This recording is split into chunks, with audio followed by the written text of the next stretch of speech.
Hello my dear warriors, 12th class అయిపోయింది అనుకుంటే మనశ్శాంతి ఉందా? లేదు. అసలు సిసలైన స్ట్రగుల్, అసలు సిసలైన స్ట్రెస్ ఇప్పుడు స్టార్ట్ అవుతుంది. బోలెడన్ని entrance examinations, plan A, plan B, plan C, JEE mains దగ్గర నుంచి మొదలు పెట్టుకుని ఆ తర్వాత ఎప్సెట్, కామెడ్కే, విఐట్రిప్లీ, ఎస్ఆర్ఎం జేఈ, ఏట్రిప్లీ, బిట్సాట్, ఇట్లా బోలెడన్ని ఎంట్రన్స్ ఎగ్జామినేషన్. వీటిలో ఏదో ఒకటి కంపల్సరీగా క్రాక్ చేయాలి. వీటన్నిటిలోనూ ది మోస్ట్ ఇంపార్టెంట్ ఎగ్జామినేషన్స్ ఏముంటాయి అంటే బిట్సాట్ ఒకటి, ఎస్ఆర్ఎం జేఈ ఒకటి, విఐట్రిప్లీ ఒకటి, ఏట్రిప్లీ ఒకటి. ఇవి ది మోస్ట్ ఇంపార్టెంట్. వీటిలో మీరు ఏదో ఒకటి ఖచ్చితంగా క్రాక్ చేయాలి. బికాస్ ఇప్పుడున్న సొసైటీలో లేదా ఇప్పుడున్న సినారియోలో మార్కెట్లో బాగా ట్రెండింగ్లో ఉన్న టాప్ మోస్ట్ ఇంజనీరింగ్. అందరి వల్ల ఐఐటి కొట్టలేము, జేఈలో ర్యాంకులు రాకపోవచ్చు బికాస్ ఆఫ్ లిమిటెడ్ సీట్స్. మీరు సరిగ్గా చదవకపోవడం రీజన్ కాదు, గుర్తుపెట్టుకోండి. Because of limited seats and reservation policies వల్ల అందరికీ సీట్లు వచ్చే అవకాశాలు లేవు. మరి అలాంటప్పుడు ఖచ్చితంగా ప్లాన్ బిసిడి ఉండాల్సిందే. అందులో కూడా ది బెస్ట్ ఇంజనీరింగ్ కాలేజెస్ కావాలి అనుకుంటే ఎస్, వాటిలో one of the best engineering college VIT.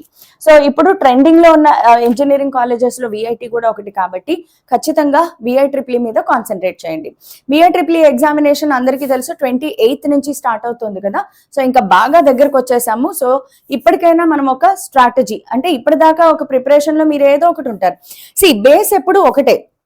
Like cake కానీ పిజ్జా కానీ చేసేటప్పుడు బేస్ ఎప్పుడు ఒక బేస్ తయారు చేసేస్తారు, టాపింగ్స్ మారుతూ ఉంటాయి. సో సేమ్ లైక్ ఇప్పుడు విఐట్రిప్లీకి ప్రిపేర్ అవ్వాలా, ఏట్రిప్లీకి ప్రిపేర్ అవ్వాలా, బిట్స్కి ప్రిపేర్ అవ్వాలా, కన్ఫ్యూజన్ ఏం లేదు.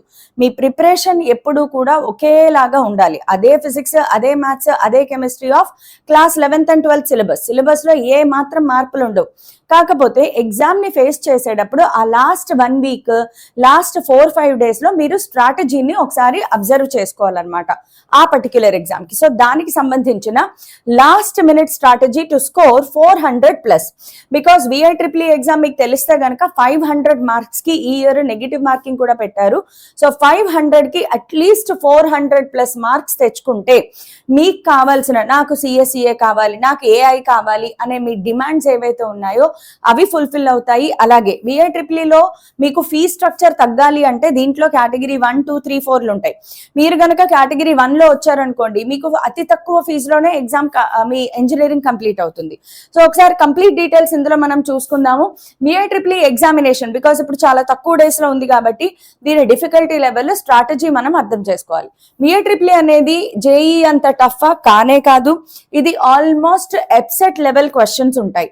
సో ఎవరైతే ఎప్సెట్ కి సీరియస్ గా ప్రిపేర్ అవుతున్నారో, బికాస్ ఎప్సెట్ కూడా దగ్గరకు వచ్చేసింది కాబట్టి ఈ పాటికి మీకు 90% ఆఫ్ ఈఏపీసెట్ ప్రిపరేషన్ కంప్లీట్ అయిపోయి ఉండాలి మీరు సీరియస్ ప్రిపరేషన్ లో ఉంటే గనక.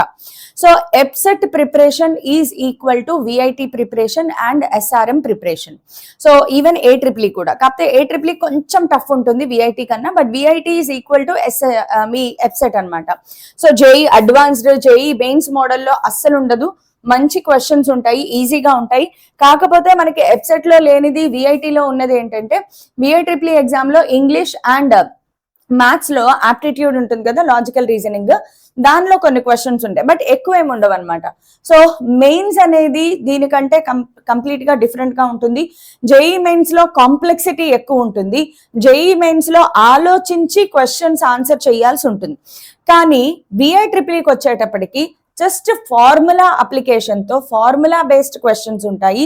జేఈ మెయిన్స్ కి విఐట్రిప్లీకి ఉన్న బిగ్గెస్ట్ డిఫరెన్స్, విఐట్రిప్లీలో మీరు టైం ని చేస్ చేయాలి. చాలా తక్కువ టైం, మీకు 150 minutes అంటే 2.5 hours లో మీరు క్వశ్చన్స్ సాల్వ్ చేయాలన్నమాట. సో తక్కువ టైంలో మీరు క్వశ్చన్స్ ఆన్సర్ చేయాలి కాబట్టి పర్ మినిట్ ఒక క్వశ్చన్ అన్నంత స్పీడ్ లో వెళ్ళాలన్నమాట. సో జేఈ మెయిన్స్ యాక్యురసీ మీద డిపెండ్ అవుతే విఐట్రిప్లీ అనేది స్పీడ్ మీద డిపెండ్ అవుతుంది, just like your EAPCET examination. So total గా 150 minutes ఉంటాయి, 125 క్వశ్చన్స్ ఆన్సర్ చేయాలి అంటే అప్రాక్సిమేట్ గా 72 seconds పర్ క్వశ్చన్ అనమాట. అంతకంటే ఎక్కువ పెట్టడానికి టైం సరిపోదు మీకు. ఎగ్జామ్ డేట్స్ తెలుసు కదా, April 28th to May 3rd వరకు మీకు డేట్స్ ఆఫ్ ఎగ్జామినేషన్స్ ఇవ్వడం జరిగింది. అండ్ విఐట్రిప్లీ final sprint strategy to score 400+. సో 400+ అనేది ఎందుకు చెప్తున్నాను అంటే ఆ మాత్రం ఖచ్చితంగా రావాలి. 500కి 400 ప్లస్ 450 ప్లస్ వస్తే గనక మీరు టాప్ 1 కేటగిరీలోకి వెళ్ళిపోతారు. మీకు ఆల్మోస్ట్ ఫీ కన్సెషన్ 80% 90% తగ్గిపోతుంది అనమాట. అయితే VIEEE ఈ ఇయర్ 2026 నుంచి కొత్తగా యాడ్ చేసింది ఏంటి అంటే నెగిటివ్ మార్కింగ్ అనమాట. సో నెగిటివ్ మార్కింగ్ అనేది ఈ ఇయరే కొత్తగా యాడ్ చేశారు, లాస్ట్ ఇయర్ వరకు లేదనమాట. సో బంపర్ బొనాన్జా 26 నుంచి స్టార్ట్ చేశారు. Only purpose is to cut the competition చాలా పెరిగిపోయింది VIEEEకి. సో దాన్ని కట్ చేయడం కోసం వీళ్ళు నెగిటివ్ మార్కింగ్ స్టార్ట్ చేశారు. ఒకసారి ఎగ్జామ్ ఎలా ఉంటుంది చూస్తే గనక మార్కింగ్ స్కీమ్ టోటల్ గా 500 మార్క్స్ కి 125 క్వశ్చన్స్ ఉంటాయి. అండ్ +4 -1 కరెక్ట్ ఆన్సర్ కి +4, రాంగ్ ఆన్సర్ కి -1.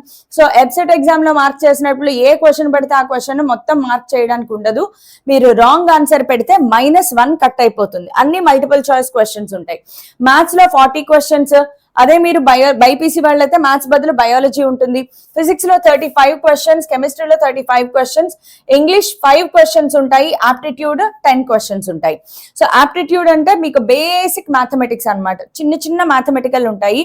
సో వీటికి ఫస్ట్ ఆఫ్ ఆల్ సిలబస్ అనేది మీరు అఫీషియల్ వెబ్సైట్ లో చూసుకున్న తెలిసిపోతుంది.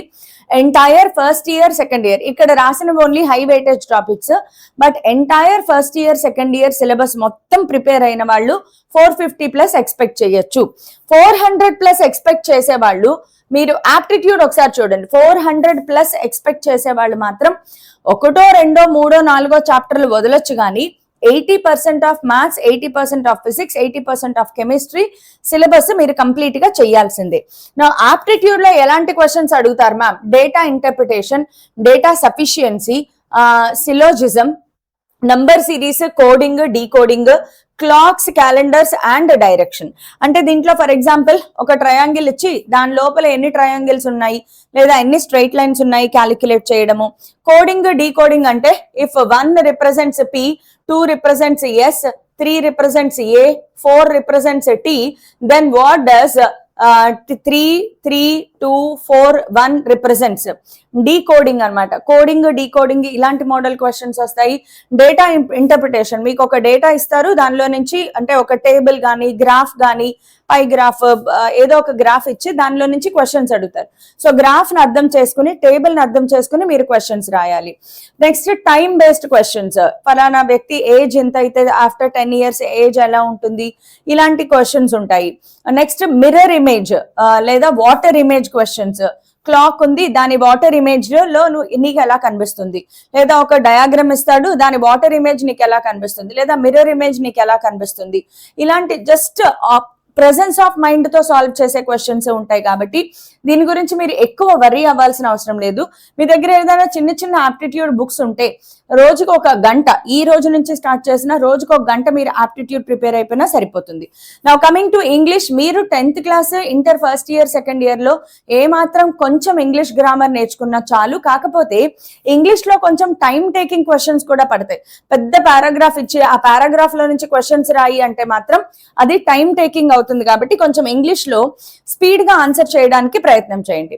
ఇప్పుడు కట్ ఆఫ్ల విషయానికి వస్తే కనుక నేను చెప్పాను కదా, కేటగిరీ 1, 2, 3, 4, 5 ఉంటాయి. ఏంటి కేటగిరీస్ అంటే గనక, కేటగిరీ 1 అనేది మీకు సిఎస్ఈ కావాలి అంటే 545 to 560 దగ్గర కట్ అయిపోతుంది. ఇది 2025 లో కట్ అయింది. సో 26 లో కూడా అప్రాక్సిమేట్ గా ఇక్కడ కట్ అయిపోతుంది. సో మీ ర్యాంక్ 540 దగ్గరలో రావాలి అంటే మీ మార్క్స్ 450 ప్లస్ అబవ్ ఉండాలి అవుట్ ఆఫ్ 500. ఎందుకు మేడం ఈ కేటగిరీలు అంటే, కేటగిరీ 1 లో గనక మీరు ఉంటే అంటే కనీసం మీకు సివిల్, మెకానికల్ రావాలి. సివిల్ రావాలంటే మీ ర్యాంక్ 18,000 నుంచి 20,000 మధ్యలో ఉండాలి.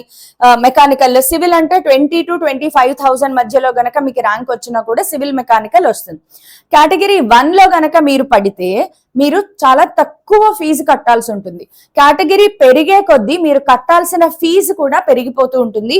ఇది వీళ్ళ అఫీషియల్ వెబ్సైట్ లో కూడా ఇచ్చారు. కేటగిరీ 1 వాళ్ళ ట్యూషన్ ఫీజు 1,76,000 ఉంటే కేటగిరీ 2 వాళ్ళకి చూడండి 2,35,000, కేటగిరీ 3 వాళ్ళకి 3,43,000, కేటగిరీ 5 వాళ్ళు దాదాపు 4 లక్షల సంవత్సరానికి కట్టాలి.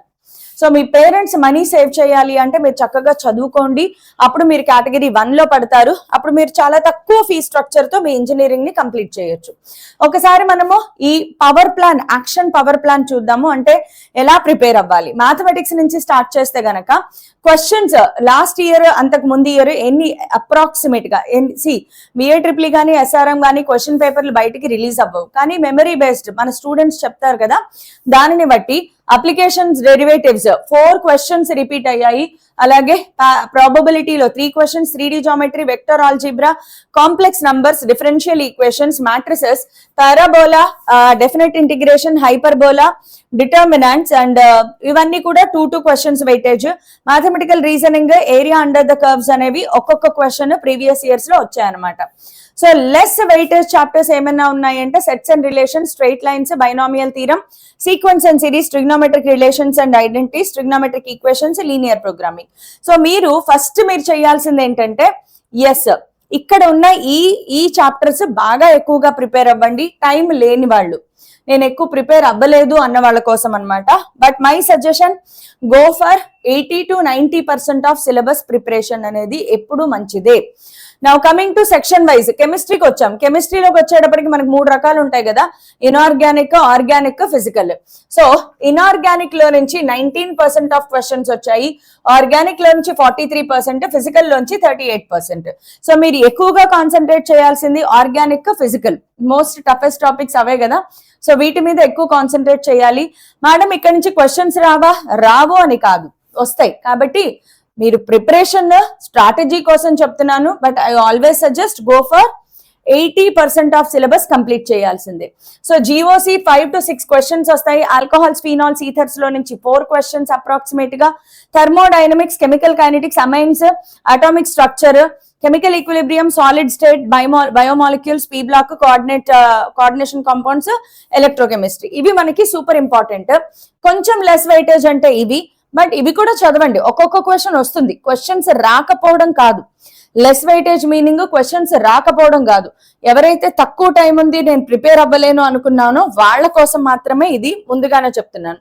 ఫిజిక్స్ కి వచ్చేటప్పటికి as usual modern physics on top, ray optics, current electricity, electrostatics, magnetic effects of electric current, semi conductors, alternating currents, electromagnetic induction, centre of mass, rotational motion, ఇవన్నీ కూడా సూపర్ ఇంపార్టెంట్. లెస్ వెయిటేజ్ కి వచ్చేటప్పటికి thermodynamics, KTG. Usual గా BIEEE లో heat track కొంచెం తక్కువ number of questions పడతాయి. So వదిలేయాలనుకుంటే వదిలేయచ్చు అనమాట. సో ఫస్ట్ ఆఫ్ ఆల్ మీరు బాగా చేయాల్సింది ఏంటంటే ఫార్ములే. నేను ముందే చెప్పాను, BIEEE exam EAPCET model questions, EAPCET level questions వస్తాయి. అంటే జస్ట్ నీకు ఫార్ములా గుర్తుంటే చాలు, most of the questions are done and dusted. So ఈ 4-5 రోజుల్లోనూ మీరు చేయాల్సిన సూపర్ ఇంపార్టెంట్ పని ఏంటి అంటే revise and revise and revise formulae.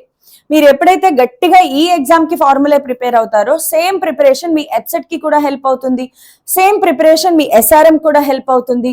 So దయచేసి ఫార్ములే మీద, అది మ్యాథ్స్ అయినా, ఫిజిక్స్ అయినా, కెమిస్ట్రీ అయినా, get a grip on formulae. వీలైతే కొన్ని మాక్ టెస్ట్లు కూడా రాయండి. సో ఒకసారి స్ట్రాటజిక్ అప్రోచ్ చూస్తే గనక, first method, read questions before the passage to spot answers faster. First passage level questions, నేను ముందే చెప్పాను, ఇంగ్లీష్ లో కానీ వీటిలో passage level questions time taking. నువ్వు మొత్తం ప్యాసేజ్ అంతా చదివి అప్పుడు క్వశ్చన్స్ చదివితే టైం వేస్ట్. దానికన్నా ఫస్ట్ క్వశ్చన్ చదువు, ఆ తర్వాత ప్యాసేజ్ లో ఆ క్వశ్చన్ కి ఆన్సర్ వెతుక్కో. ఈజియెస్ట్ అప్రోచ్ అన్నమాట.